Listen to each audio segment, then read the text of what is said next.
परी पाटीदार हेलो। ये लाइट आपको बोर्ड क्लियर दिख रहा है? जो भी बच्चे जुड़े हैं वो पहले ये क्लियर कर लें कि आपको पूरा बोर्ड दिख रहा है और बिल्कुल साफ पूरा बोर्ड अगर आपको क्लियर दिख रहा है तो अपन फिर बात करेंगे। परी जुड़ी हुई है लाइव क्लास में, स्वागत है, वेलकम, आ जाइए। हेलो सर जी, दिनेश सोहेल। दिनेश देखो बोर्ड पूरा क्लियर दिख रहा है, बोर्ड पूरा साफ दिख रहा है, इसका जल्दी से जवाब दो। हाँ सर जी, गुड इवनिंग। खुशबू पाटीदार, खुशबू गुड इवनिंग। बोर्ड क्लियर दिख रहा है, इस बारे में भी बताते रहें। और जो भी जुड़े वो लाइक ज़रूर करें, है ना। 7 लोग जुड़े हैं, 7 लाइक। जुड़ने से पहले आपको लाइक ज़रूर करना है। सुमन, विनोद पाटीदार, स्वागत है सभी का। 7 लोग, 7 लाइक होने चाहिए। विनोद पाटीदार, दिलीप भट्ट, हेलो सर जी। क्लियर दिख रहा है बोर्ड, ये भी बताते रहें। और जो जुड़े हैं वो लाइक भी करते रहें, है ना। लाइक ज़रूर करें। 8 लोग जुड़े हुए हैं और 3 लाइक है, तो 5 लोग लाइक क्यों नहीं कर रहे भाई, है ना। देखिए बोर्ड क्लियर दिख रहा है, ये बताते रहिए। हाँ सर दिख रहा है, ठीक है। खुशबू, जय श्री राम गुरुजी, आपको प्रणाम। राकेश यादव, स्वागत है राकेश यादव का भी कॉन्सेप्ट प्लस एकेडमी की लाइव क्लास में। बहुत बहुत धन्यवाद, आज पहली बार जुड़े। 12 लोग लाइव है और 8 लोगों ने अभी लाइक किया है। मैं फिर कह रहा हूँ, आपको पता ही नहीं है। क्लियर दिख रहा है, दिलीप कह रहा है, बिल्कुल। सुमन भी कह रही है क्लियर दिख रहा है। जल्दी से आ जाइए। 12 लोग, 18 लोग हो गए, 20 होते अपनी क्लास शुरू। लक्ष्मण गुर्जर, दिलकुश चांदना, चांदना साहब को भी नमस्कार। चांदना साहब, प्रधान चांदना और दिलकुश चांदना और आकाश, सभी को बहुत बहुत स्वागत। दिनेश सोहेल, हाँ सर क्लियर दिख रहा है। परी पाटीदार, सब दिख रहा है, बस सब दिखना चाहिए, और क्या है कि नहीं। देखिए जुड़ जाइए सभी। 15 लोग। Chitar Bairwa, good evening sir, very good evening. Suresh Meena, Dilkhush Meena Poleda, ये भी जुड़ चुका है। 16 लोग लाइव है, स्वागत है दिलकुश। पर्थ पुरोहित, good evening sir ji, very good evening Perth. आज दोस्तों अपना टॉपिक है स्टमक या पेट। 17 लोग हैं, जल्दी से 20 हो जाइए ताकि अपन लाइव क्लास शुरू कर सकें। आज की क्लास दोस्तों, इसमें बहुत ही इम्पोर्टेंट टॉपिक है और उसका नाम है हिमांशु पाटीदार, चंद्रिका प्रजापत, दोनों का स्वागत है लाइव क्लास में। Laxman Gurjar, good evening sir ji, very good evening Laxman. दोस्तों आज का टॉपिक है आमाशय, स्टमक। लास्ट क्लास में अपन ने ईसोफेगस, ग्रसिका और उससे जुड़ी हुई हिस्टोलॉजी। हिस्टोलॉजी तो लगभग अपन ने पूरी आहारनाल की पढ़ ली थी कल वाली क्लास में। राकेश यादव, जय श्री राम, जय श्री राम राकेश भाई साहब, स्वागत है आपका भी, है ना। जय श्री राम। आमाशय पढ़ रहे हैं, 17 लोग लाइव है। चलो शुरू कर देते हैं अपन, है ना। 17 लोग लाइव है तो 2 लोग जो बचे हुए हैं वो भी लाइक करें। जैसे ही आप जुड़ते हैं लाइक करें। 18 लोग हो चुके हैं, 20 लोग होते हैं अपन शुरू हो जाते हैं। वैसे 4 मिनट होने में आए हैं, अब किसी का वेट करने की ज़रूरत नहीं है। आइए, 20 हो गया। MK online classes, Mukesh ji का भी लाइव क्लास में स्वागत है। बहुत बहुत धन्यवाद मुकेश जी, आप लाइव क्लास में जुड़े। लो, आमाशय, वेरी गुड इवनिंग, है ना। Very good evening Nishant Patidar, good evening sir ji, very good evening. दोस्तों अब अपन शुरू कर देते हैं, नहीं तो फिर अपना टॉपिक कंप्लीट नहीं हो पाएगा। नितेश पाटीदार, बिल्कुल स्वागत है सभी का। आइए दोस्तों, है ना, कमेंट बॉक्स को छोड़ दीजिए। आइए पढ़ते हैं स्टमक, आमाशय। दोस्तों ये थी ग्रसिका, ध्यान से देखते रहिए। ग्रसिका या भोजन नली 25 सेंटीमीटर लंबी, 25 सेंटीमीटर लंबी। हर्ष मीणा, सुरेश कुमार गुर्जर, सुरेश सर और हर्ष मीणा दोनों का बहुत बहुत स्वागत है। तो दोस्तों ये थी ग्रसिका, जिसके बारे में मैं आपको बता चुका था। 25 सेंटीमीटर लंबी। और इस ग्रसिका के यहाँ पर ये अंग्रेजी के जे जैसा, आमाशय का शेप कैसा है, जे शेप। पहला क्वेश्चन जनरल साइंस के लिए। हेलो जी, अच्छा स्वागत है सुरेश सर, हर्ष मीणा, लक्ष्मण गुर्जर, हेलो सर, सभी का स्वागत है। यहाँ देख लीजिए, तो ये जे आकार का होता है आमाशय। यहाँ पर ये जो है ये भोजन नली है, ग्रसिका जिसको अपन कहेंगे वो। और यहाँ पर इस आमाशय के बाद जो इधर है उसको कहेंगे ग्रहणी। क्या कहेंगे दोस्तों? ग्रहणी या ड्योडिनम। ग्रहणी या ड्योडिनम। रोहित पाटीदार, योगेश कुमार, योगेश मीणा पोल्याड़ा, स्वागत है, वेलकम आपका भी। यहाँ देखिए, ये भोजन नली है, ये इधर ग्रहणी है जिसको ड्योडिनम कहते हैं। विनायक जोशी भी जुड़ चुका है। और ये है स्टमक। आ जाइए, अब यहाँ आ जाइए। स्टमक का आकार कैसा होता है? जे शेप होता है, अंग्रेजी के जे जैसा। दोस्तों एक बात मैंने आपको बताया था, इस आमाशय के अंदर ऐसे श्लेष्मा झिल्ली पाई जाती है। ये दिख रही है आपको, श्लेष्मा झिल्ली, म्यूकस मेम्ब्रेन। ये श्लेष्मा झिल्ली किससे सुरक्षा करती थी? HCl से। जो प्रबल अम्ल होता है आमाशय में, HCl, हाइड्रोजन क्लोराइड या हाइड्रोक्लोरिक एसिड। ये देख लीजिए, अम्ल स्वाद में खट्टे होते हैं। विनायक जोशी और पाटीदार पंकज दोनों का स्वागत है, बहुत बहुत। 22 लोग जुड़े हैं, 22 लाइक है, ये ऐसा होना चाहिए। तो ये HCl है और ये म्यूकस मेम्ब्रेन है। यहाँ पर आगे की जो बातें हैं वो अपन इस डायग्राम में देखते हैं। अभी आपने क्या देखा? म्यूकस मेम्ब्रेन है और ये इधर ग्रसिका है और इधर ग्रहणी है। अब इस नेक्स्ट डायग्राम में क्या है उसको पढ़ते हैं। देख लीजिए दोस्तों, ये तो वही ग्रसिका, ईसोफेगस, भोजन नली 25 सेंटीमीटर लंबी। इसके बाद ये जो यहाँ देख लीजिए, इसके बाद ये जो आपको दिख रहा है जे आकार का, ये आमाशय है। जय माता जी, नवरत्न भील, वेरी गुड, जय माता जी। यह देख लीजिए, ये जो जे आकार का है आमाशय, इसके 3 भाग है। एक भाग ये इधर, एक भाग ये इधर और एक ये बीच वाला। तो आमाशय के 3 भागों का नाम है, पहला भाग है कार्डियक, दूसरा भाग है फंडस और तीसरा भाग है पाइलोरिक। मानव के आमाशय के कितने भाग है? 3 भाग। ग्रसिका की तरफ वाला कार्डियक, ये बीच वाला फंडस और ये वाला पाइलोरिक। ये देख लीजिए, ये पी का मतलब है पाइलोरिक। क्लियर है? 3 भाग। सिंपल क्वेश्चन तो ये हो गया, सबसे बड़ा कौन सा भाग है? फंडस। 3 भागों में से आमाशय का कौन सा भाग सबसे बड़ा है? आपको दिख भी रहा है, फंडस। ठीक है दोस्तों, जय माता जी की। हो गया दुर्गा शंकर भील, ठीक है साहब, स्वागत है आपका भी। तो इन तीनों में बड़ा कौन है? फंडस। 3 भाग हो गए। अब एक बात सुनो, जब भी आप बायोलॉजी में कार्डियक शब्द पढ़ेंगे, कार्डियक, तब दिमाग में हृदय या दिल आना चाहिए। लेकिन यहाँ पर कार्डियक संरचना हृदय से संबंधित नहीं है।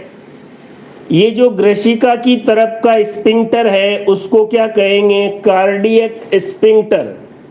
Cardiac sphincter. यहाँ देख लीजिए, मैं समझा दूंगा, अभी आप नाम ध्यान से सुने। देखो, आपने नाम सुने ही नहीं है तो थोड़ी देर तक अजीब लगते ही हैं बायो में। जब आप थोड़ी देर फ्रेंडली हो जाएंगे उसके बाद कोई दिक्कत नहीं है। इधर की तरफ का जो स्पिंक्टर है उसका नाम है पाइलोरिक स्पिंक्टर। क्लियर है दोस्तों? पाइलोरिक स्पिंक्टर, इधर वाले का कार्डियक स्पिंक्टर। अब अगली बात ये देखिए, इधर वाले भाग को कहते हैं ग्रेटर कर्वेचर।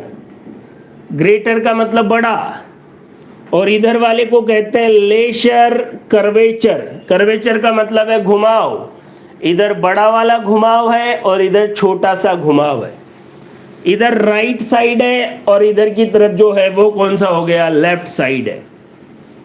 ये है लेजर कर्वेचर और ये वाला है ग्रेटर कर्वेचर। एक बहुत ही इंपॉर्टेंट बात, कर्वेचर की जगह दोस्तों ग्रेटर ओमेंटम शब्द भी आता है। इधर लेजर कर्वेचर की जगह लेजर ओमेंटम शब्द भी आता है। ओमेंटम क्या है उस बात को बहुत ध्यान से देखिए। कल की क्लास, उससे पहले की क्लास अगर आपने देखी है तो आहारनाल की हिस्टोलॉजी में सबसे ऊपर जो परत है वो है सिरोसा, और सिरोसा के अंदर सर स्टमक के 3 पार्ट को जठर निर्गम भी कहते हैं। क्या दिलीप भट्ट? जठर निर्गमी ऐसा कुछ नहीं है, अभी बताता हूं, है ना। ओमेंटम क्या है उसको देखते हैं दोस्तों, है ना। विसरल पेरिटोनियम आहारनाल का सबसे बाहर वाला भाग है। हाँ सर, मैं सारिका प्रजापत, बिल्कुल सारिका, स्वागत है लाइव क्लास में। सबसे बाहर वाली परत कौन सी है दोस्तों? विसरल पेरिटोनियम, जो किसमें नहीं पाई जाती थी? ईसोफेगस में। आमाशय की विसरल पेरिटोनियम में फेट, वसा और लसिका उत्तक, लिम्फॉइड, इंडियन आर्मी भी जुड़ चुकी है, नमस्कार दिलकुश और कुलदीप दोनों का।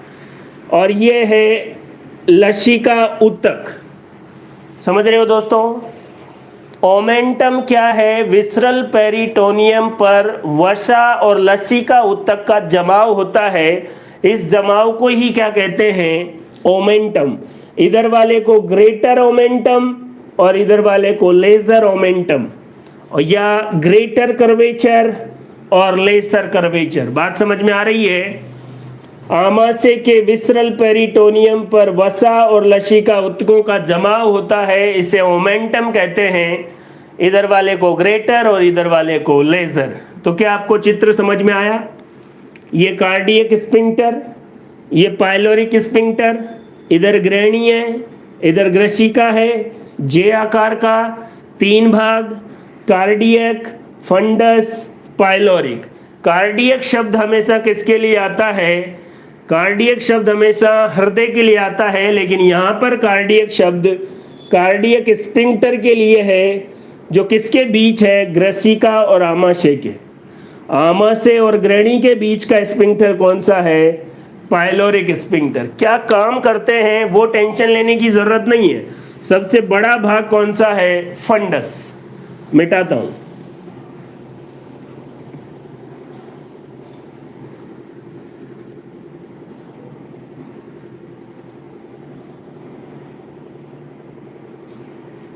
ये देखिए दोस्तों, है ना, इंडियन आर्मी, ऋतिक सेवक, ऋतिक भी जुड़ा है, स्वागत है ऋतिक लाइव क्लास में।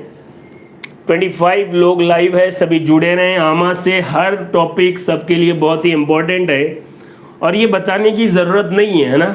लाइव क्लास की सबसे खास बात दोस्तों यही है कि आपको किसी का फोर्स नहीं है ना, कि आपको पढ़ना ही है। आपको लगता है आपको पढ़ना चाहिए तो बिल्कुल स्वागत है, नहीं लगता है तो बहुत सारे चैनल है, गाने सुनिए, कॉमेडी देखिए। यहाँ देख लीजिए, स्टमक के बारे में बात करते हैं दोस्तों। अब ध्यान से देखना, जो बातें मैंने चित्र बनाई थी उसी को एक बार और एक्सप्लेन कर रहा हूँ। यह है ग्रसिका। ग्रसिका बोले तो भोजन नली, ठीक है।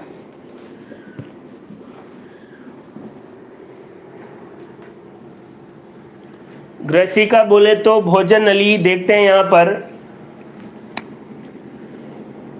इधर है ये आमाशय, ये देख लो। गुड इवनिंग सर जी, अर्पिता जोशी, रोहित पाटीदार, हाय सर, मैं ज्योति पाटीदार, दोनों का, ज्योति और अर्पिता दोनों का स्वागत है। ये है आमाशय दोस्तों। अब थोड़ी देर आप ध्यान से देख लीजिए, ये देख लीजिए, है ना, जे आकार।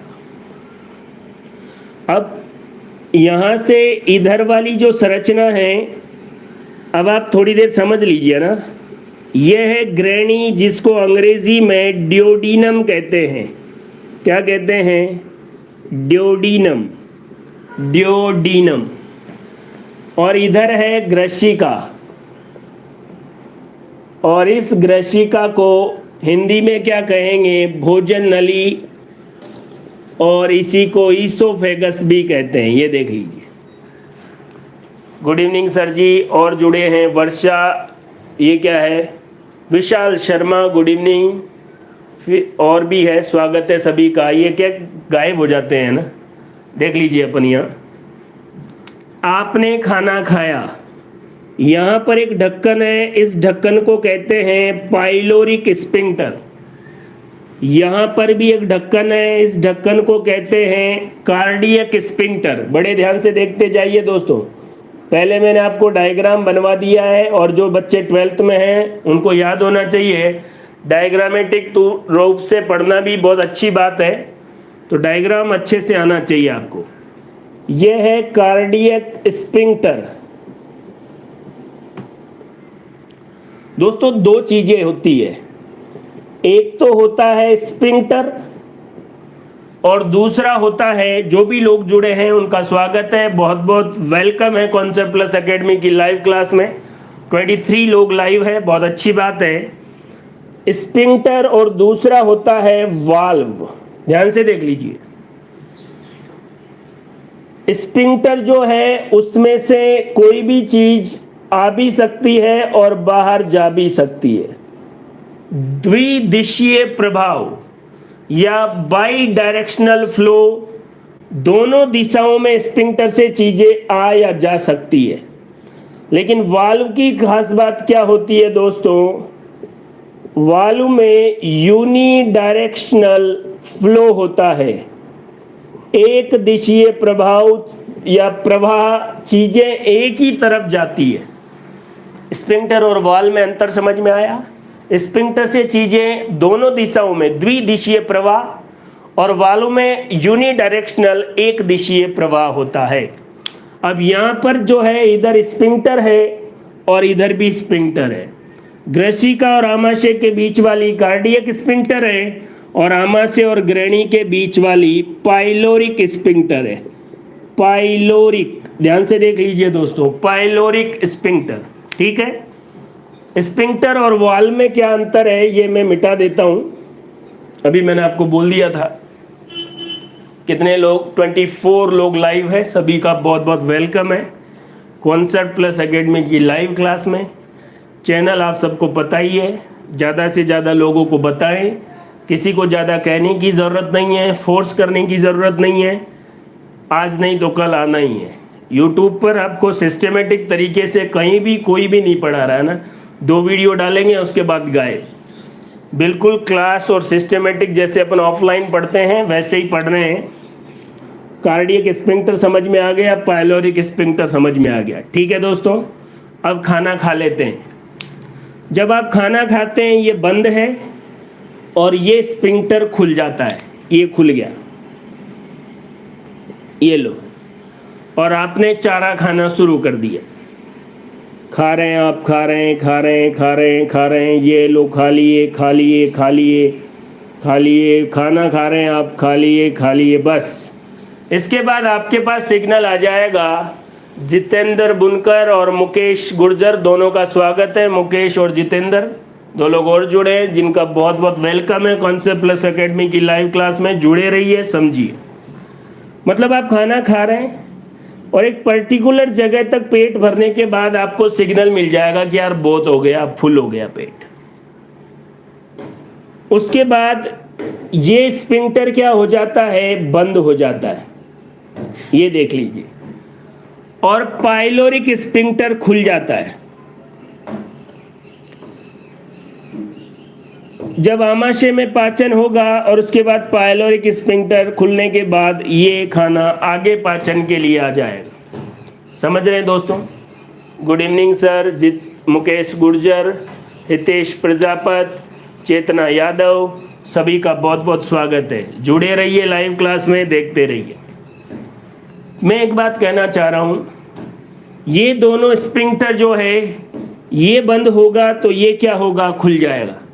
और अगर ये बंद होगा तो ये खुल जाएगा, ये बंद होगा तो ये खुल जाएगा। अगर बाई चांस दोनों ही खुल गए तो गड़बड़ हो जाएगी। फिर तो आप खाना खाते जाइए और 6.5 मीटर छोटी आंत की लंबाई होती है, उसमें खाना भर जाएगा, सारी रोटियां खत्म हो जाएगी, लेकिन आपका पेट नहीं भरने वाला। तो ये पाइलोरिक स्फिंक्टर है दोस्तों, बात समझ में आ गई। स्फिंक्टर द्विदिशीय प्रवाह, और ये आमाशय में भोजन के प्रवाह को नियंत्रित करते हैं। इसी से जुड़ी हुई एक और बात अपन देखते हैं, इसको मिटा देता हूं। ये देखिए, मैं आपको बिल्कुल बार बार चित्र इसलिए बनवा रहा हूं ताकि आपको चीजें, ये देखो ग्रसिका, अब आपको याद ही हो जाएगा। ये आमाशय, ये देख लीजिए, ये इधर ग्रहणी, ये पाइलोरिक स्फिंक्टर, ये कार्डियक स्फिंक्टर। आमाशय के 3 भाग। गुड इवनिंग सर जी, चेतना, खुश शांत पाटीदार या कुछ और भी जुड़े, उनका भी वेलकम है। अब मैंने हर बार आपको बोला है कि आमाशय में ऐसी मोटी झिल्ली पाई जाती है, और आमाशय में जो अम्ल पाया जाता है उसको क्या कहते हैं, HCl। और इस HCl की खास बात क्या होती है, इसकी pH बहुत कम होती है, प्रबल अम्ल है, ये इसको नुकसान पहुंचा देगा, लेकिन ये श्लेष्मा झिल्ली बचा लेती है। ठीक है, क्लियर है बात। अब खाना खाते हैं। आपने खाना खाया अभी थोड़ी देर पहले, तो आपने बिल्कुल सही तरीके से खाना खाया था, खाना यहां तक ही आया था। पेट भरने के बाद भी मम्मी ने बोला कि नहीं आज आलू के पराठे 2-4 और खा ले, आपने जोर जबरदस्ती में यहां के बजाय ये यहां तक भर दिया पेट को। खाना अगर यहां तक भर गया, गुड इवनिंग सर जी, चेतना यादव, कमलेश भगोरा, प्रेम भाटिया, स्वागत है प्रेम भाटिया का भी पहली बार लाइव क्लास में। आज 30 लोग जुड़े, बहुत ही अच्छी बात है, सभी को बहुत बहुत बधाई। 30 जैसे ही बोला 29 हो गया, एक वायरस हट गया, कोई बात नहीं। यहां देखिए, मैं क्या कह रहा था कि आपने यहां के बजाय ज्यादा भर दिया, तो आमाशय के बजाय खाना भोजन नलिका में यहां जा पहुंचा। अब उसके बाद आपका ढक्कन ही बंद नहीं हो रहा, कार्डियक स्फिंक्टर ही बंद नहीं हो रहा। बंद होगा ही कैसे, आपने ठूस ठूस के खा लिया। इसलिए गांधी जी ने भी कहा है कि कम खाना और गम खाना दोनों अच्छी बात है। आप कम खाइए, ज्यादा खाना जहर के समान है। अगर ज्यादा खाएंगे तो आपकी कार्डियक स्फिंक्टर बंद नहीं हो पाएगी। इससे क्या होगा वो मैं आपको बता देता हूं। मोहित पटेल, हाय सर जी, हाय मोहित, स्वागत है आपका भी लाइव क्लास में। तो मैं क्या कह रहा था दोस्तों कि ज्यादा पेट भर के आपने खाना खा लिया। अब ये HCl जो पहले आमाशय में ही काम करता था, अब ढक्कन बंद नहीं हो रहा है, तो ये ऊपर तक भी जाएगा HCl, और ऊपर तक जाएगा तो श्लेष्मा झिल्ली तो कहां तक है, आमाशय तक, ग्रसिका में थोड़ी है। तो फिर आपके यहां पर छाती के थोड़ा नीचे की तरफ जलन होती है ना, एसिडिटी टाइप। और ये जलन किस वजह से हुई है, ये जलन कार्डियक स्फिंक्टर के बंद नहीं होने से, ये देखो, कार्डियक स्फिंक्टर के बंद नहीं होने से खाना और HCl किस में प्रवेश कर गया, ग्रसिका में, और इस वजह से आपको जलन महसूस होगी। ठीक है, अब ये जो जलन है ये चेस्ट में यहां थोड़ा नीचे होगा, इसी के पास हृदय होता है, इसलिए विज्ञान की भाषा में इसको कहते हैं हार्ट बर्न। क्या कहते हैं, हार्ट बर्न। और हिंदी में तो देख लीजिए दिल जले। हेलो, दिल जले भी बीमारी है, पिक्चर ही नहीं है। हार्ट बर्न नाम से ऐसे लग रहा है दोस्तों कि दिल में बीमारी है। हृदय के आसपास जो जलन हुई है वो कार्डियक स्फिंक्टर बंद नहीं हुआ है, इसकी वजह से HCl ग्रसिका में चला गया और वहाँ जाके जलन पैदा कर दिया। जब भी आपको ऐसा हो रहा हो, फास्ट व्रत रखने के पीछे कॉन्सेप्ट यही है दोस्तों, ताकि आमाशय प्रॉपर तरीके से खाली रहे और आपका पाचन भी ढंग से हो। एक और ख़ास बात, जब आपका आमाशय खाली रहता है आपका दिमाग तब ही ज़्यादा से ज़्यादा काम करता है। मोहित पटेल, जय हिंद एमिशन गाइस। ओके, मोहित पटेल का स्वागत है बहुत बहुत लाइव क्लास में। कपिल सुतार हाय, वेरी गुड, वेलकम है आपका भी।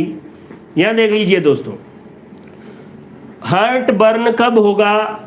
याद रखें, हार्ट बर्न हार्ट से संबंधित नहीं है। ग्रसिका के आसपास यहाँ जलन होगी क्योंकि कार्डियक स्फिंक्टर बंद नहीं हुआ था। ठीक है, बात क्लियर है। और आपने कभी देखा हो तो देखो, अम्ल जो है वो स्वाद में क्या होते हैं? खट्टे होते हैं। अम्ल स्वाद में क्या होते हैं? खट्टे होते हैं। भावना भी जुड़ी है, स्वागत है आपका भी लाइव क्लास में। यहाँ देख लीजिए, अम्ल स्वाद में खट्टे होते हैं। कभी कभी अगर आपको उल्टी होती है ना, अभी तो अब उल्टी हुई तो यहाँ से खाना बाहर निकलेगा तो HCl भी बाहर निकलता है। तो आपने देखा होगा, ये आपका मुंह है, उल्टी का जो टेस्ट होगा, अरे अभी तो खाना आ रहा है तो समझ में कहाँ से आएगा तुझे। अच्छा, आपस में ही बात कर रहे हैं, कोई बात नहीं। किसी को नहीं भी समझ में आ रहा है ध्यान से देखें, उसके बाद वीडियो भी आपको मिल ही रहा है, दोबारा देख ले। नए लोग जो लोग नए जुड़े हैं, अब जब उल्टी होगी तो यहाँ से HCl भी बाहर आएगा और HCl आपका टेस्ट कैसा होगा? खट्टा। तो उल्टी का स्वाद भी खट्टा ही होता है। और वैसे भी मैं उल्टी होने के बाद मुंह खट्टा ही होता है। और आपकी खुद की उल्टी के बारे में बात कर रहा हूँ, किसी की पड़ी हुई उल्टी को उठा के टेस्ट करके कि वाह यार सर तो सही पढ़ा रहे हैं, है कि नहीं? ऐसा गंदीवाड़ा करने की जरूरत नहीं है। वो पिछले टाइम में एक बार मैंने बच्चे को ऐसे पढ़ा दिया कि चींटी के अंदर फॉर्मिक अम्ल पाया जाता है। तो दूसरे दिन बच्चा मेरे पास आके कह रहा है कि सर आप बिल्कुल सही पढ़ाते हो, मैंने 2-3 चींटियां खा के देखी है, खट्टी खट्टी लग रही थी। क्योंकि अम्ल स्वाद में क्या होते हैं? खट्टे होते हैं। और हार्ट बर्न कौन सी डिजीज है? ये आपके सामने, ये कार्डियक स्फिंक्टर है, ये पाइलोरिक स्फिंक्टर है। शायद आपको बात समझ में आई है। आइए दोस्तों आगे बात करते हैं। इंडियन आर्मी, मोहित पाटीदार किसी से बात कर रहे हैं, किसी को समझ में नहीं भी आ रहा है दोस्तों तो शुरू से वीडियो देख सकते हैं बाद में। अभी जितने भी लोग लाइव जुड़े हैं उनका बहुत बहुत स्वागत। यहाँ देखिए दोस्तों, शायद आपको समझ में आया हो। गुड इवनिंग सर जी, मोहित प्रजापत, मोहित वेरी गुड इवनिंग। अब अपन और डिटेल में बात करते हैं। देखिए यहाँ पर ये था पेट, स्टमक, बार बार बना रहा हूं मैं। इस स्टमक में थी श्लेष्मा झिल्ली जो किससे सुरक्षा करती है? HCl से। हमने क्या किया, यहां से एक कट लिया, काट दिया आपके आमाशय को, और उसकी फोटो देख रहे हैं। ये देखो फोटो आमाशय की। यहां से काटने के बाद हमने देखा और क्या समझ में आया वो देखते हैं। क्या दोस्तों, कल आप अगर पढ़े होंगे तो क्या, और नहीं भी पढ़े हो तो वीडियो देखें। हिस्टोलॉजी, ऊतकों का अध्ययन क्या कहलाएगा? हिस्टोलॉजी। और उसमें आपने देखा सबसे अंदर वाला जो स्तर था वो कौन सा था? म्यूकोजा, श्लेष्मिका। ये देख लीजिए, सबसे अंदर वाला म्यूकोजा। और सबसे अंदर वाले म्यूकोजा में 3 पार्ट थे, मस्कुलरिस इंटरना, लेमिना प्रोपरिया और उसके बाद एपिथीलियम। अब वो सबसे नीचे वाले को मैं ऐसे बना रहा हूँ म्यूकोजा में। सपोज करें ये एपिथीलियम है। कौन है ये? एपिथीलियम, जिसको हिंदी में क्या कहेंगे? उपकला। क्या कहेंगे दोस्तों? हिंदी में इसको उपकला कहेंगे। ठीक है, और उपकला के जस्ट नीचे क्या पाया जाएगा? लेमिना प्रोपरिया। क्या पाया जाएगा? लेमिना प्रोपरिया। मैंने आपको पहले ही कहा था, अगर आप पुरानी क्लास देखेंगे तभी ये क्लास समझ में आएगी। ये एपिथीलियम है, ये लेमिना प्रोपरिया। ये एपिथीलियम यहां से अंदर की तरफ घूम जाती है। इस घुमाव को क्या कहते हैं? ये देखिए, आमाशय की एपिथीलियम अंतर्वलित, इनर फोल्डिंग, अंदर की तरफ फोल्ड हो गई, होकर लेमिना प्रोपरिया में आ गई। देखो नीचे होके, और ये देखो ये लेमिना प्रोपरिया है, ये वही डायग्राम यहाँ है, ये अंदर की तरफ फोल्ड हो गई। ये जो संरचना अंदर की तरफ फोल्ड हुई है, इसको कहते हैं जठर ग्रंथि, गैस्ट्रिक ग्लैंड। जठर ग्रंथि कहाँ पाई जाती है? आमाशय में, उपकला के अंतर्वलन से बनती है। जठर ग्रंथि किस प्रकार की ग्रंथि है? सरल शाखित नलिकाकार ग्रंथि। ये बहुत ही इंपॉर्टेंट क्वेश्चन है। MCQs, NEET, first grade, second grade, जितने भी कंपटीशन एग्जाम है उनमें सबसे ज़्यादा इंपॉर्टेंट ये है, आमाशय में पाई जाने वाली जठर ग्रंथि सरल शाखित नलिकाकार ग्रंथि है। अब एपिथीलियम के अंतर्वलन से बनी है। एपिथीलियम किस में है? म्यूकोजा में। अब आप देखिए, अगर कल की क्लास आपने देखी है और ध्यान से पढ़ा है, तो मैं आपको एक सवाल पूछता हूं, आमाशय की उपकला किसकी बनी होती है? याद करो, जैसे जीभ की, फेरिंग्स की, मुख गुहा की नॉन केराटिनाइड स्तरित सल की उपकला की बनी होती थी।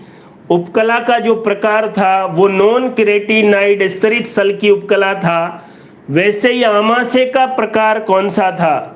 आमाशय की उपकला किसकी बनी होती है? ये देख लीजिए, बताइए दोस्तों, आमाशय की उपकला किसकी बनी होती है? किस प्रकार की उपकला थी आमाशय की? कल की क्लास में आप कमेंट बॉक्स में लिख सकते हैं। ये देख लीजिए, क्वेश्चन मैं आपको लिख देता हूं, आपको लगता है कि क्या बोल रहा है। आमाशय में उपकला का प्रकार बताइए।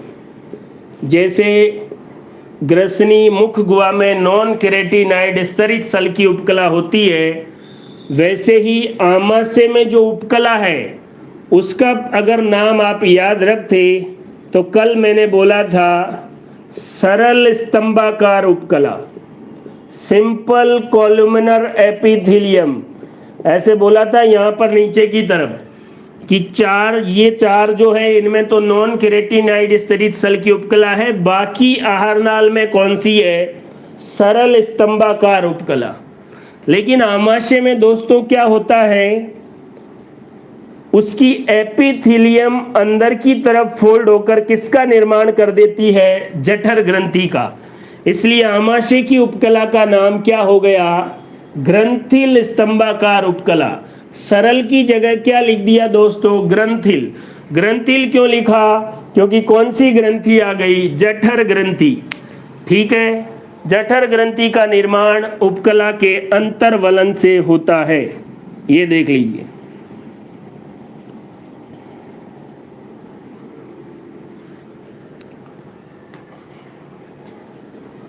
क्लियर है? 24 लोग लाइव है, सभी का वेलकम है। आमाशय की उपकला कौन सी है दोस्तों? ग्रंथिल स्तंभाकार उपकला। ग्रंथिल शब्द क्यों लिया है? जठर ग्रंथि की वजह से। परी पाटीदार, राकेश पटेल, जय महादेव। जय महादेव सभी को। लाइव क्लास में जुड़े रहिए, पढ़ते रहिए। यहाँ देख लीजिए दोस्तों, अगर आपको ये फोटो दिख रहा है तो ये जो फोटो बनाया हुआ है ये जठर ग्रंथि का ही है।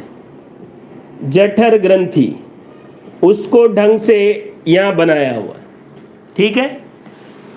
जठर ग्रंथि सरल शाखित नलिकाकार ग्रंथि है।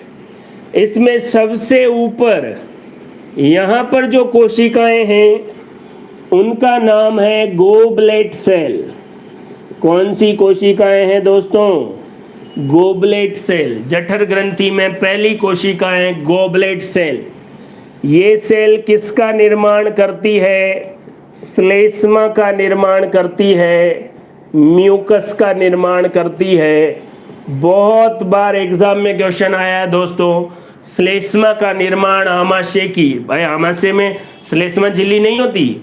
HCl की सुरक्षा के लिए कौन है? श्लेष्मा झिल्ली। उस श्लेष्मा झिल्ली का निर्माण कौन सी कोशिका ने किया है? उस श्लेष्मा झिल्ली का निर्माण गोबलेट सेल ने। अगली जो कोशिकाएं हैं उनका नाम है पैराइटल। क्या नाम है दोस्तों? और इसी का दूसरा नाम है ऑक्जेंटिक। क्या नाम है? ऑक्जेंटिक। पैराइटल या ऑक्जेंटिक कोशिका। और इस कोशिका का काम क्या है? HCl का निर्माण। एक एक बात बहुत इंपॉर्टेंट है, ध्यान रख लीजिए आप। HCl का निर्माण कौन सी कोशिका करती है? ये तो 12th बोर्ड के एग्जाम में एक एक नंबर वाले क्वेश्चन में बहुत बार पूछा जा चुका है।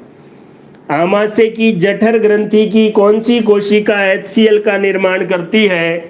पैराइटल या इसी का नाम है ऑक्जेंटिक कोशिका। अगली जो कोशिका है उसका नाम यहां देख लीजिए, चीप या जाइमोजन सेल।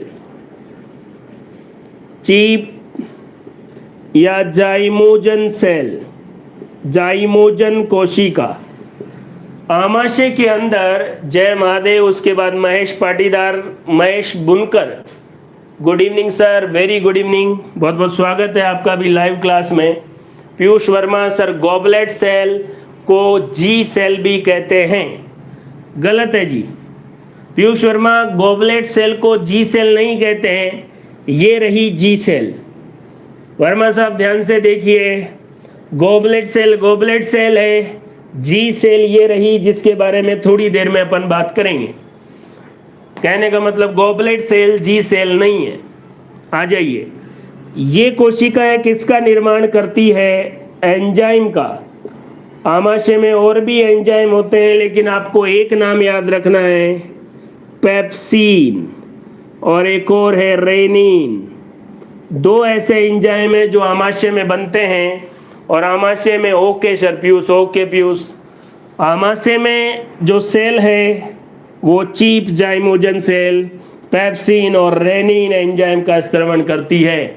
सीधा क्वेश्चन दोस्तों कई बार ये भी आ जाता है, आमाशय में कौन सा एंजाइम पाया जाता है? पेप्सिन और रेनिन। बात समझ में आ गई? तीन कोशिकाएं, गोबलेट सेल श्लेष्मा, parietal oxyntic cell HCl, chief zymogen cell enzyme. बाकी कौन सी कोशिकाएं हैं वो भी देख लीजिए।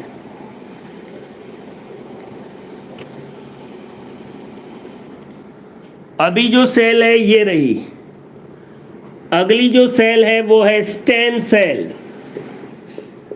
यह देख लीजिए, stem cell.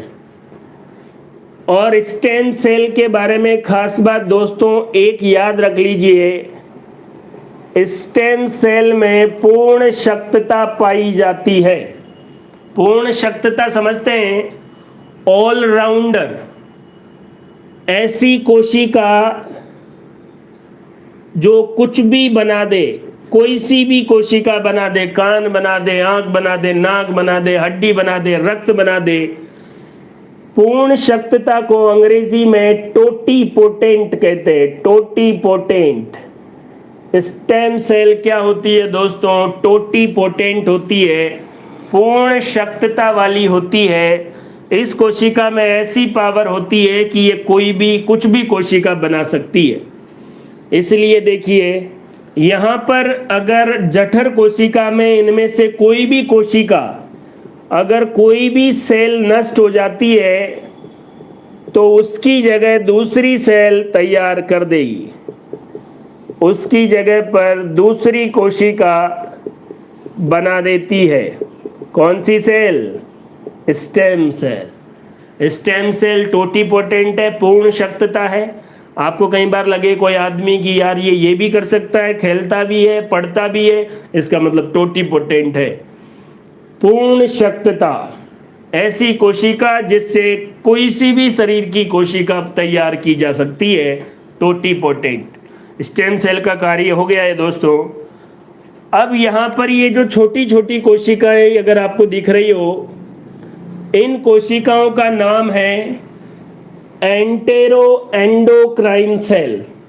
Entero endocrine cell, इनका नाम भी यही है। आप इंग्लिश से भी परेशान नहीं हो, कई बार आप नाम आप याद रखेंगे तो अच्छा रहेगा। How are you sir? अच्छा, how are you? Very fine, अच्छे हैं, तभी तो पढ़ा रहे हैं। 22 लोग लाइव है, वेरी गुड। 36 लोग अभी तक आके निकल चुके हैं। यहां देख लीजिए, entero endocrine cell. Entero endocrine cell दोस्तों ध्यान से देख लीजिए, यहां पर एंटेरो एंडोक्राइन सेल, ये यहां पर सबसे नीचे, और इसको फिर मैंने लिखा वहां पर है। एंटेरो एंडोक्राइन सेल के बारे में सबसे खास बात यह है दोस्तों, इनको अर्जेंटाफिल कोशिका काय भी कहते हैं। अर्जेंटाफिल सेल बॉडी किसको कहा जाता है? एंटेरोक्राइन या एंटेरो एंडोक्राइन सेल को। और इस कोशिका काय में 3 कोशिकाएं होती है। कौन कौन सी? पीयूष वर्मा भी ध्यान से देखें। डी कोशिका, D cell, good evening sir ji, Manoj Gurjar Jaipur. EC endocrine cell, और जी सेल। तो 3 कोशिकाएं होगी इस कोशिका काय में। डी कोशिका, एंडोक्राइन कोशिका और जी कोशिका। यह है जी सेल, यह है डी सेल, और यह है एंडोक्राइन कोशिका। ठीक है दोस्तों। डी कोशिका सोमेटोस्टेटिन बनाती है, अभी आप नाम याद रखें। एंडोक्राइन सेल सेरोटोनिन और हिस्टामिन बनाती है, और जी सेल गैस्ट्रीन हार्मोन स्रावित करती है। एंटेरो एंडोक्राइन सेल, उसमें भी जी सेल, ये गैस्ट्रीन हार्मोन स्रावित करती है। जुगल यादव स्वागत है, पीयूष वर्मा, मोहित पटेल। 3 कोशिकाएं दोस्तों आपको क्लियर होनी चाहिए। डी सेल, ईसी सेल, जी सेल। गैस्ट्रीन हार्मोन सीक्रेशन करने का काम जी सेल का। एंडोक्राइन सेल सेरोटोनिन और हिस्टामिन, और डी सेल सोमेटोस्टेटिन। कौन क्या करता है ये आपको याद रखना है। डी सेल कौन सा? सोमेटोस्टेटिन। ईसी सेल कौन सा? सेरोटोनिन और हिस्टामिन। और जी सेल कौन सा? गैस्ट्रीन हार्मोन स्रावित करती है। ये देख लीजिए।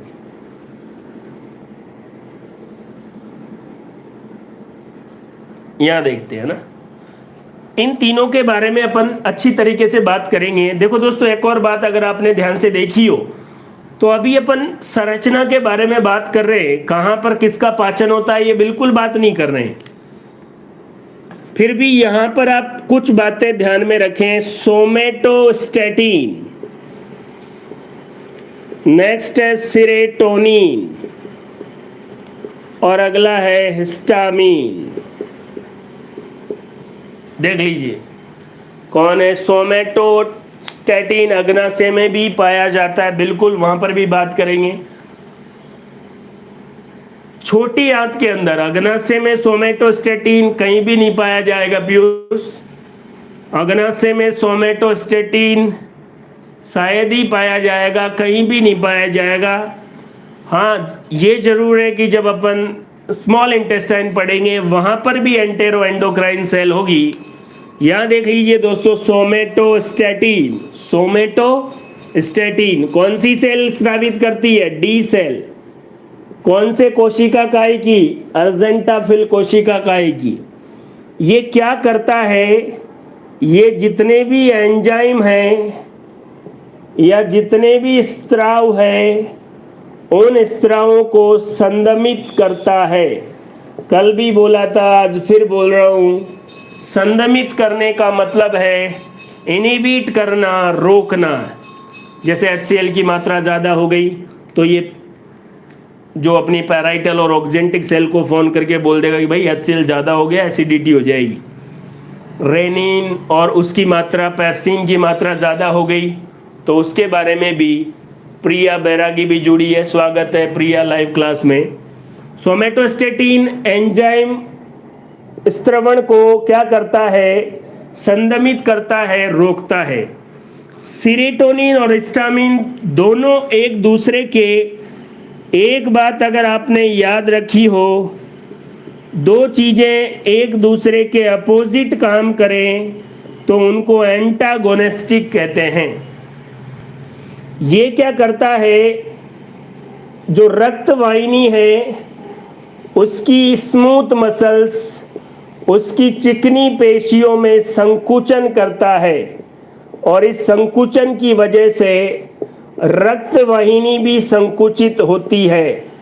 और रक्त वाहिनी अगर संकुचित होगी तो दोस्तों सिंपल सी बात है, बीपी बढ़ जाएगा। अभी आप काम याद रखें, लॉजिकल बात जब समझानी होगी आगे तब मैं वापस इनको और बोलूंगा, लेकिन अभी आपको ऐसा लगना चाहिए कि हाँ यार सीरोटोनिन मैं जानता हूँ, एंटेरोएंडोक्राइन सेल के अंदर EC सेल स्रावित करती। सीरोटोनिन चिकनी पेशियों में संकुचन करता है, इससे रक्त वाहिनी संकुचित हो जाती है। ये चिकनी पेशियां किसकी है? रक्त वाहिनी की है। ये चिकनी पेशियां किसकी है दोस्तों? रक्त वाहिनी की है। इसकी वजह से बीपी क्या हो जाएगा? इंक्रीज हो जाएगा। तो बताओ अब हिस्टामिन क्या करेगा? इसका उल्टा। हिस्टामिन चिकनी पेशियों में शिथिलन कर देगा, रिलैक्सेशन कर देगा, शिथिलन। रक्त वाहिनियां भी शिथिल हो जाएगी और बीपी क्या हो जाएगा? कम हो जाएगा। जहां जहां संकुचन है वहां वहां शिथिलन हो जाएगा और बीपी क्या हो जाएगा दोस्तों? कम। ये था दोस्तों आमाशय।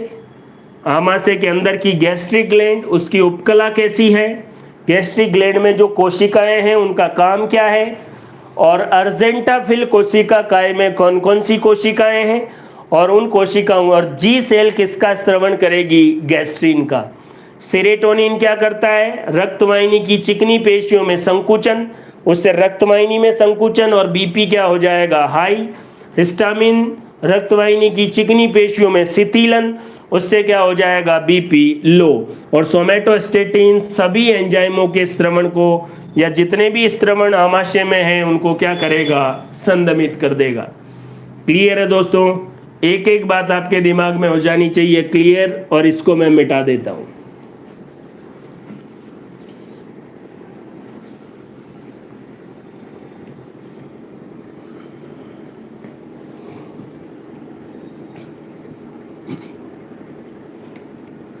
यहाँ देखिए दोस्तों ध्यान से, अभी अपने पास बहुत टाइम 10 मिनट है, बिल्कुल सही टाइम पे अपन क्लियर कर लिए हैं कॉन्सेप्ट को। अभी मैं बोल रहा हूँ, आप ध्यान से सुने। पूरी क्लास में अगर आप प्रेजेंट थे तो एक एक बात आपको पता लगेगी। आमाशय, ग्रसिका की तरफ की स्पिंक्टर को कार्डियक स्पिंक्टर, ग्रहणी की तरफ की स्पिंक्टर को पाइलोरिक स्पिंक्टर। ग्रसिका की तरफ से भाग शुरू, कार्डियक, फंडस और पाइलोरिक। फंडस वाला सबसे बड़ा। श्लेष्मा झिल्ली होती है, HCl से सुरक्षा करती है। अगर कार्डियक स्पिंक्टर बंद नहीं हो पाए तो HCl ग्रसिका में चला जाएगा, इसको हर्ट बर्न कहते हैं। आमाशय की जो म्यूकोजा है उसके अंदर जो एपिथेलियम है वो अंदर की तरफ अंतर्वलती होकर लेमिना प्रोपरिया में क्या बना देगी? जठर ग्रंथि। और जठर ग्रंथि सरल साकित नलिकाकार ग्रंथि है। सरल साकित नलिकाकार जो ग्रंथि है उसमें कोशिकाएं हैं। गोबलेट सेल किसका निर्माण करेगी? म्यूकस का। और पैराइटल या ऑक्जेंटिक सेल किसका निर्माण करेगी? HCl का। चीप और जाइमोजन सेल किसका निर्माण करेगी? एंजाइम का, पेप्सिन और रेनिन का। नीचे एंटेरो एंडोक्राइन सेल और स्टेम सेल है। स्टेम सेल टोटीपोटेंट है, जो क्या करती है? सभी कोशिकाएं बना सकती है। कोई कोशिका खराब हो गई उसको रिपेयर कर देगी। एंटेरो एंडोक्राइन सेल को अर्जेंटाफिल कोशिका काय कहते हैं। अर्जेंटाफिल कोशिका काय में डी सेल जो सोमेटोस्टेटिन, ईसी एंडोक्राइन या अंतःस्रावी कोशिका जो सेरोटोनिन और हिस्टामिन, और जी सेल किसका स्रवण करेगी, गैस्ट्रीन हार्मोन का। तो क्लियर है दोस्तों। इससे आगे एक बहुत ही महत्वपूर्ण कॉन्सेप्ट, एक नहीं दो कॉन्सेप्ट करेंगे, भले टाइम कितना भी हो जाए। 22 लोग लाइव है, सभी का बहुत बहुत स्वागत है। यहाँ देख लीजिए दोस्तों, यह है स्टमक, ठीक है। खास बात और बहुत ही इंपॉर्टेंट बात, ज़्यादातर दवाइयाँ, जो भी आप दवाइयाँ लेते हैं, उन ज़्यादातर दवाइयों का अवशोषण कहाँ से होता है, स्टमक से। दवाई लेते ही थोड़ी देर बाद में असर शुरू, ऐसा नहीं है दवाई ली छोटी आंत में जाती, वहाँ पर तो बहुत टाइम लग जाता। जनरली जितनी भी दवाइयाँ हैं उनका अवशोषण किस में होता है, आमाशय में, पहला क्वेश्चन। दूसरा देखिए, C2H5OH, एथिल अल्कोहल, महुड़ी, दारू पीते ही थोड़ी देर में आदमी टुन्न हो जाता है कि अब गाड़ी भाई चलाएगा। क्यों?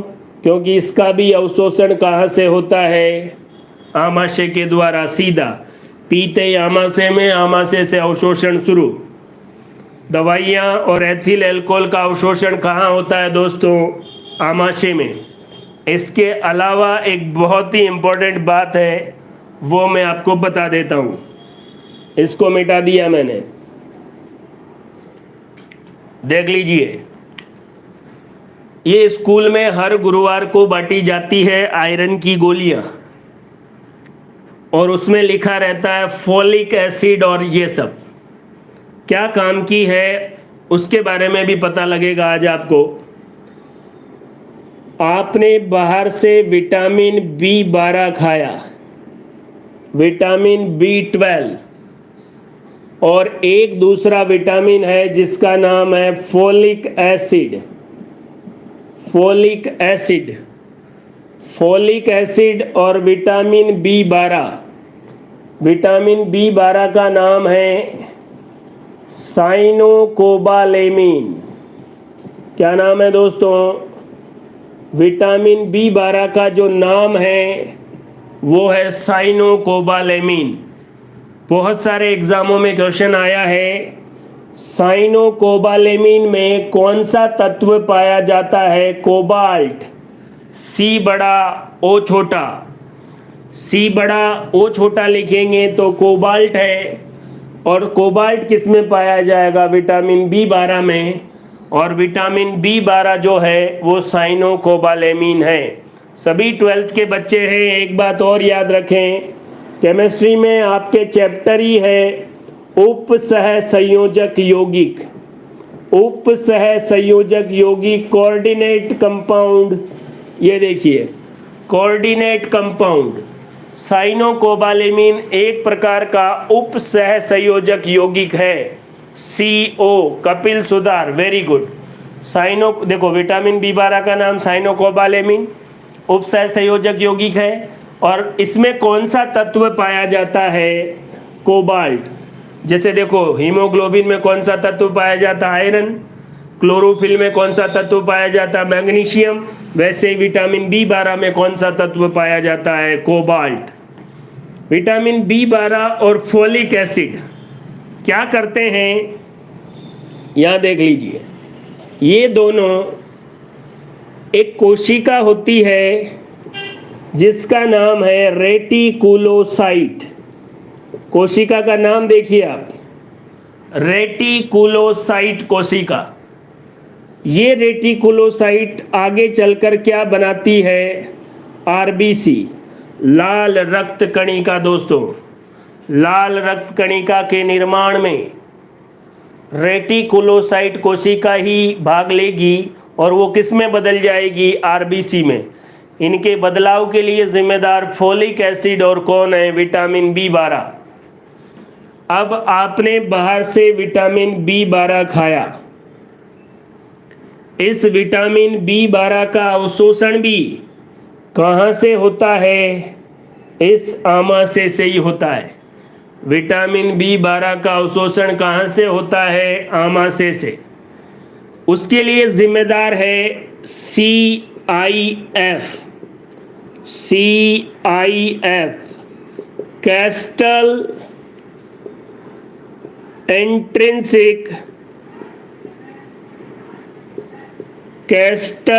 इंट्रिंसिक फैक्टर, फुल फॉर्म यहां देख लीजिए। कैस्टल इंट्रिंसिक फैक्टर कौन रिलीज करती है इसको भी? वो कोशिकाएं जो HCl स्रावित करती है, पैराइटल कोशिका, और साथ में म्यूकस या श्लेष्मा, ये दोनों पैराइटल कोशिका और म्यूकस जो ऑक्जेंटिक सेल और उसके द्वारा बाहर गॉबलेट सेल के द्वारा जो म्यूकस है, वो दोनों मिलकर क्या बनाएगा? Castle intrinsic factor. यहां लिख देता हूं CIF। विटामिन B12 अगर आपने खाया है और आपके आमाशय में कौन बना है? CIF, castle intrinsic factor. तो ये विटामिन B12 अंदर जाके और आपकी रेटिकुलोसाइट को किस में बदल देगा? RBC में, और रक्त का निर्माण होता रहेगा। RBC बहुत काम की है, अभी अपन ज़्यादा डिटेल में नहीं जाएंगे, नहीं तो फिर टाइम अपना कंज्यूम हो जाएगा। आपको इतना याद रखना है, विटामिन B12 आमाशय से अवशोषित होगा और इसके अवशोषण के लिए जिम्मेदार है CIF, कैस्टल इंट्रिंसिक फैक्टर, जो पैराइटल सेल के द्वारा या ऑक्जेंटिक सेल के द्वारा स्रावित होता है। अब दो बातें। पहली बात, आपने बाहर से विटामिन B12 खाया ही नहीं, तो फिर काई का अवशोषण? फिर विटामिन B12 नहीं तो रेटिकुलोसाइट किस में नहीं बदल पाएगी? RBC में, और आपके शरीर में खून की कमी हो जाएगी। इसी को क्या कहते हैं? एनीमिया। क्या कहते हैं? एनीमिया कहते हैं। खून की कमी से संबंधित वर्ड है एनीमिया। इसलिए सरकार आपको हर गुरुवार को टैबलेट देती है कि लो खाओ विटामिन B12 और फोलिक एसिड की। भाई अंदर CIF। अब अगर बाई चांस आप विटामिन B12 और फोलिक एसिड खा भी रहे, RBC के परिपक्वन में vitamin B12, Piyush Verma very good, और RBC का परिपक्वन इसी को कहते हैं रेटिकुलोसाइट, किस में बदल जाएगी? RBC में। ये देख लीजिए, मान लो आपने विटामिन B12 खा लिया और आपका आमाशय का CIF है ही नहीं, तो भी कोई मतलब नहीं है। दादागिरी में कुछ नहीं रखा है दोस्तों। जो आदमी बायोलॉजी पढ़ लेगा उसको नेतागिरी करने की ज़रूरत है ही नहीं। एक छोटी सी मैं यूं हूँ, मैं ऐसे कर दूंगा, मैं वैसे कर दूंगा, किसी भी दिन एक छोटी सी पैराइटल कोशिका ने काम करना बंद कर दिया, CIF रिलीज नहीं हुआ, विटामिन B12 का अवशोषण नहीं हुआ, तो धरे के धरे रह जाएंगे। RBC का परिपक्वन नहीं हो पाएगा, RBC का मैचुरेशन नहीं हो पाएगा, और अगर RBC का मैचुरेशन नहीं हो पाएगा तो इस बीमारी को कहेंगे पर्नीशियस एनीमिया। बहुत बार पूछा गया है, विटामिन B12 की कमी से कौन सा रोग हो जाता है? Pernicious anaemia. RBC परिपक्व नहीं हो पाती, रेटिकुलोसाइट किस में नहीं बदल पाती? RBC में। क्लियर है? पर्नीशियस एनीमिया के लिए जिम्मेदार विटामिन B12। विटामिन B12 और फोलिक एसिड दोनों। विटामिन B12 में कौन सा तत्व? कोबाल्ट। और ये किस पर नाम क्या है? साइनोकोबालेमिन, और उपसहसंयोजक यौगिक है CIF, castle intrinsic factor, parietal और म्यूकोजा, और इसकी कमी से पर्नीशियस एनीमिया। अभी पीयूष वर्मा ने अपने कमेंट में लिखा है RBC के परिपक्वन के लिए जिम्मेदार विटामिन कौन सा है? तो सिंपल सी बात है, विटामिन B12। नाम साइनोकोबालेमिन, तत्व कोबाल्ट। मिटा दूं क्या? मिटा देता हूं। कई बार बच्चे ऐसे हो जाते हैं ना, आपको कुछ चीज़ों को बड़े ध्यान से देखना है। कई बार बच्चे ऐसे बोलते हैं, सर देखो ये कोबाल्ट, और अगर C के बराबर ही O लिख दिया तो अभी ये कोबाल्ट नहीं है भाई, ये कार्बन मोनोऑक्साइड है। सिगरेट के धुएं का छल्ला बना के कॉलर को थोड़ा सा ऊपर उठा के, ये वाला, ये कोबाल्ट है और ये कार्बन मोनोऑक्साइड है। कई बार बच्चे आ जाते हैं कि सर पूरे नंबर दो ना, देखो मैंने CO लिखा है। याद रखें, अगर ऐसे देखो, मान लो उसको छोटा लिखना था, कोबाल्ट लिखना था, ये लिख के लिया आया, फिर बच्चा आएगा सर देखो थोड़ा सा गलती है, ओ की गलती नहीं है। कोबाल्ट 60 का इस्तेमाल किसके उपचार में किया जाता है? कैंसर के उपचार में। और ये कार्बन मोनोऑक्साइड किसके लिए जिम्मेदार है? कैंसर के लिए। 2 झापट लगा के वापस भेजना पड़ेगा। तेरे ओ के चक्कर में जो चीज कैंसर का उपचार कर रही थी वो कैंसर करने वाली हो गई, और तू कह रहा आधा नंबर दे दो, बिल्कुल नहीं मिलेगा। तो दोस्तों ये था किसके बारे में? स्टमक या आमाशय के बारे में। अर्पिता जोशी, बिल्कुल समझ में आया है, सभी को बातें समझ में आ गई होगी। इसको मैं मिटा देता हूँ, यहाँ देख लीजिए।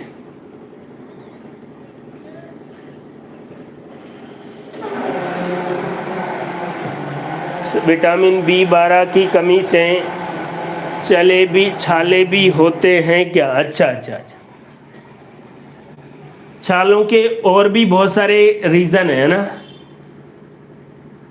जैसे प्रॉपर तरीके से डाइजेशन नहीं हो पाए, पेट में गैस बने या एसिडिटी, उस वजह से भी स्टोमेटाइटिस या छाले हो जाते हैं। विटामिन B12 का छालों से क्या योगदान है इसका मेरे को आइडिया नहीं है, आप देखें ढंग से, है ना।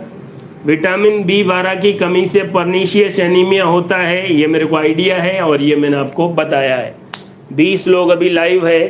एक कॉन्सेप्ट दोस्तों मैं और बता रहा हूँ, उसको भी आप ध्यान से देखें, है ना।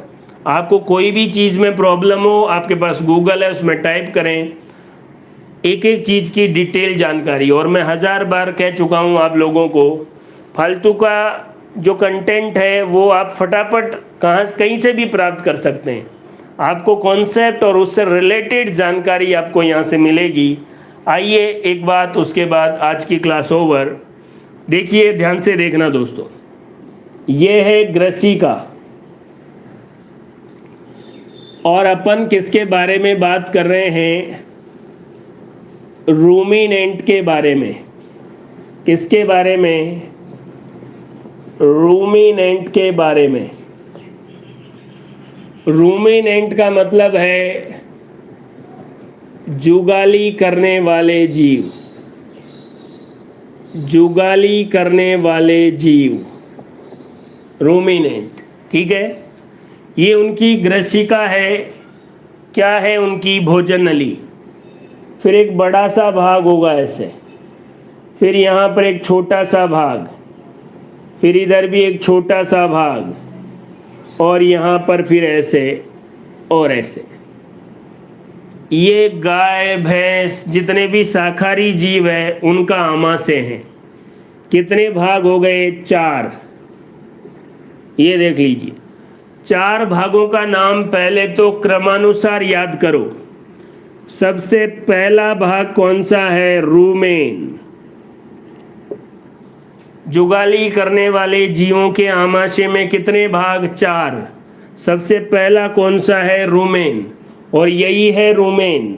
और रूमेन सबसे बड़ा होता है, इसीलिए नाम क्या रख दिया गया? रूमिनेंट। ठीक है दोस्तों, नाम क्या रख दिया गया? रूमिनेंट। दिख रहा होगा आपको, इसमें कोई दिक्कत नहीं है। ये है रूमिनेंट, ठीक है। यहां से खाना इसमें आ गया, इसको क्या कहते हैं? रेटिकुलम।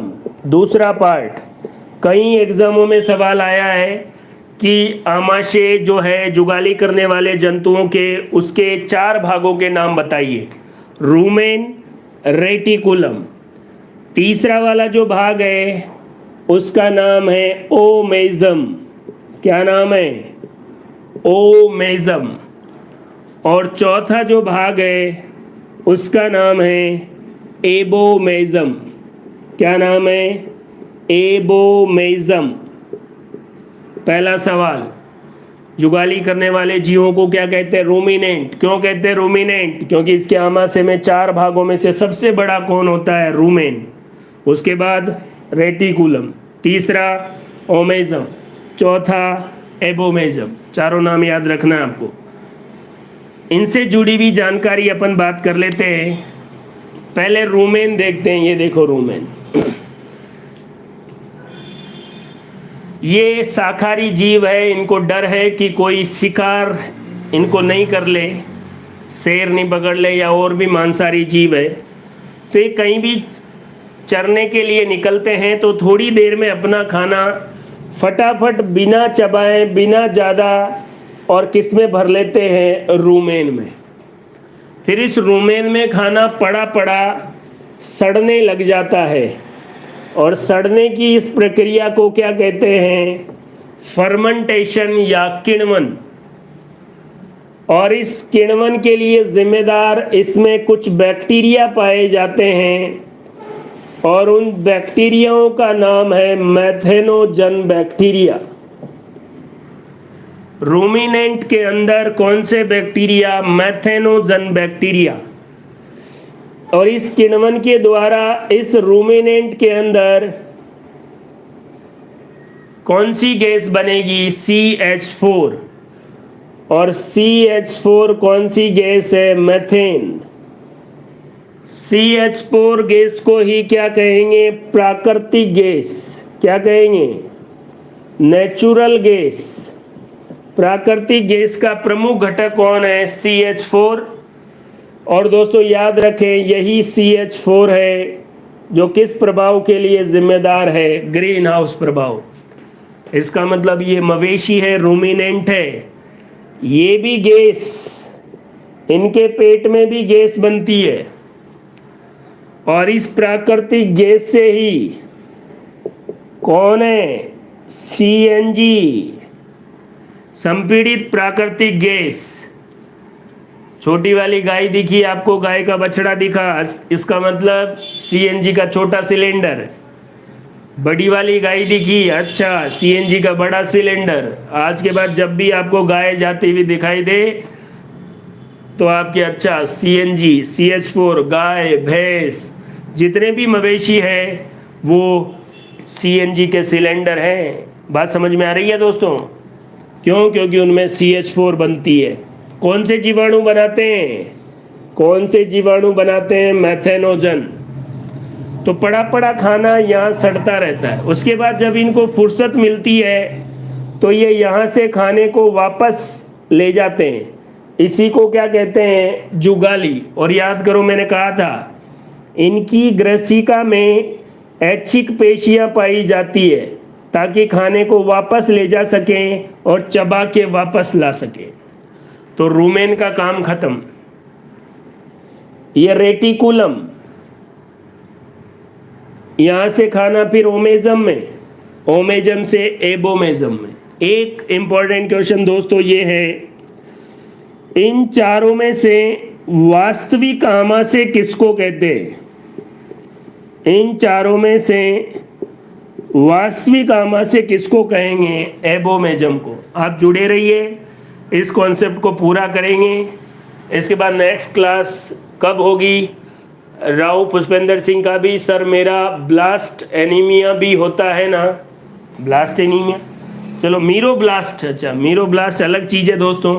मीरो ब्लास्ट कोई बीमारी नहीं है, ये क्लीवेज के टाइप है ना। यहाँ देख लीजिए, जो जुगाली करने वाले जीव हैं उनमें 4 प्रकार के आमाशय, या यूं कह सकते हैं आमाशय के 4 भाग, सॉरी। पहला रूमेन, रेटिकुलम, ओमेजम, एबोमेजम। वास्तविक आमाशय किसको कहेंगे? एबोमेजम। अपने आमाशय में जैसे एंजाइम स्रावित होते हैं ना, तो एंजाइम के इसी आमाशय में स्रावित होते हैं, इसीलिए इसको क्या कहेंगे? वास्तविक आमाशय। तीसरे नंबर वाला ओमेजम, दूसरे वाला रेटिकुलम, और पहले वाला और सबसे बड़ा इसीलिए रूमिनेंट।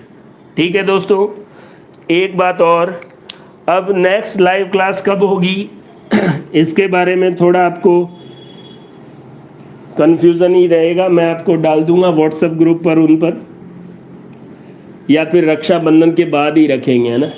कल आइडिया लग जाएगा, नहीं तो फिर 4 तारीख को ही या 5 तारीख को ही लाइव क्लास हो पाएगी। तो अभी आप देख लें आज, और 4-5 तारीख तक चीज़ों को रिवाइज करते रहें, बहुत टाइम भी मिल जाएगा आपको पढ़ने के लिए। यहाँ देख लीजिए, पहला भाग था रूमेन, दूसरा भाग था रेटिकुलम, और तीसरा भाग था ओमेजम, और चौथा भाग था एबोमेजम। इन चारों में से वास्तविक आमाशय किसको कहते हैं? एबोमेजम को। क्यों कहते हैं? क्योंकि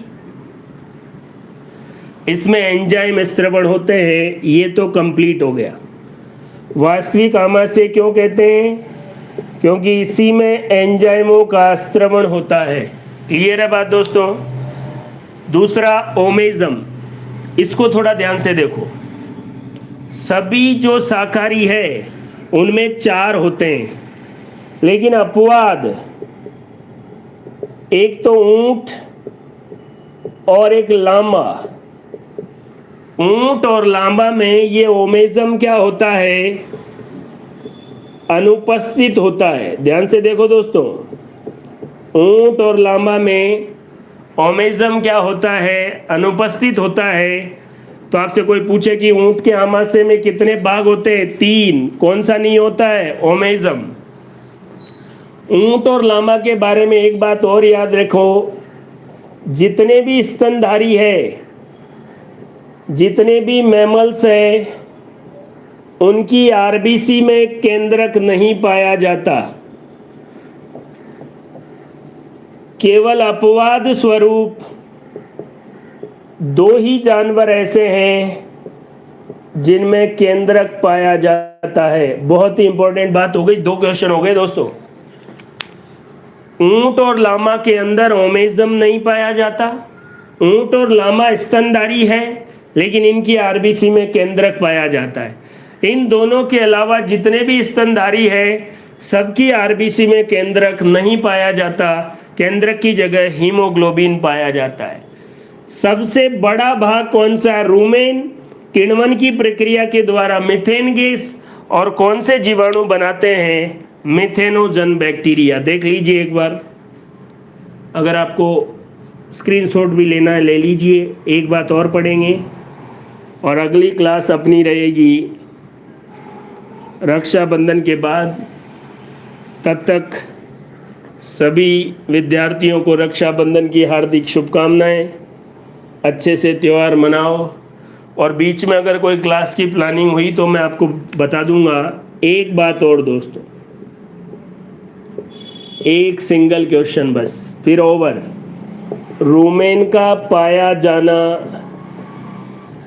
किस प्रकार का अनुकूलन है?